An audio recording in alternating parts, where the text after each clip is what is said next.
Hello दोस्तों, आज हम भगवत गीता के श्लोक संख्या 53 चैप्टर 2 गीता का सार सांख्यों के बारे में अध्ययन करेंगे। श्लोक आता है, श्रुति भी प्रतिपत्राते यदा स्थास्यति निश्चला समाधवचला बुद्धि तदा योगम अवाप्स्यसि। श्रुतिभिः प्रतिपत्राते यदा स्थास्यति निश्चला समाधवचला बुद्धि तदा योगम अवाप्स्यसि।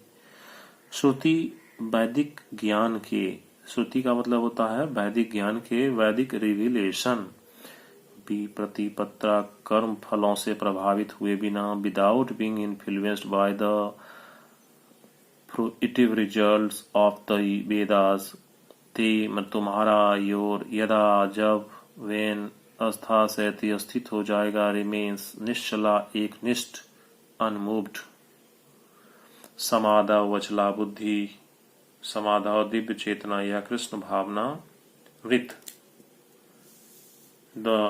इन द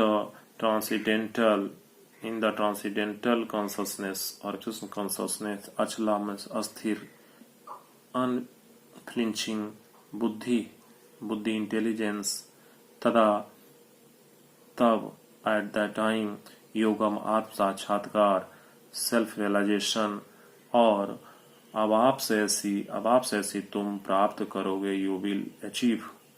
इसका अब हम भावार्थ को देखते हैं। भावार्थ कहता है कि जब तुम्हारा मन वेदों की अलंकारमयी भाषा से विचलित न हो और वह आत्म साक्षात्कार की समाधि में अस्थिर हो जाए, तब तुम्हें दिव्य चेतना प्राप्त हो जाएगी। ट्रांसलेशन है इसका कि when your mind is no longer disturbed by the flowery language of the Vedas and when it remains fixed in the trance of self-realization, then you will have attained the divine consciousness। अब हम इसके बारे में कुछ और समझने का प्रयास करते हैं, जिसको हम तात्पर्य या परपोट कहते हैं। कोई समाधि में है, इसका अर्थ क्या है?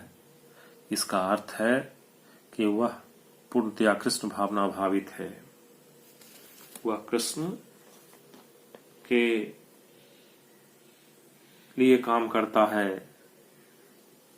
उसने पूर्ण समाधि में ब्रह्म परमात्मा तथा भगवान को प्राप्त कर लिया है। आत्म साक्षात्कार की सर्वोच्च सिद्धि यह जान लेना है कि मनुष्य कृष्ण का शाश्वत दास है और उसका एकमात्र कर्तव्य कृष्ण भावनामृत में अपने सारे कर्म करना है। कृष्ण भावना भावित व्यक्ति या भगवान के एक निष्ठ भक्त को न तो वेदों की अलंकारमयी वाणी से विचलित होना चाहिए, न ही स्वर्ग जाने के उद्देश्य से सकाम कर्मों में प्रवृत्त होना चाहिए। कृष्ण भावनामृत में मनुष्य कृष्ण के सानिध्य में रहता है और कृष्ण से प्राप्त सारे आदेश उस दिव्य अवस्था में समझे जा सकते हैं। ऐसे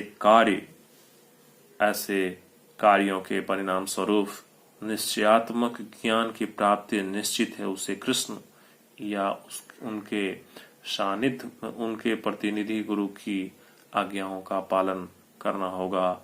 धन्यवाद।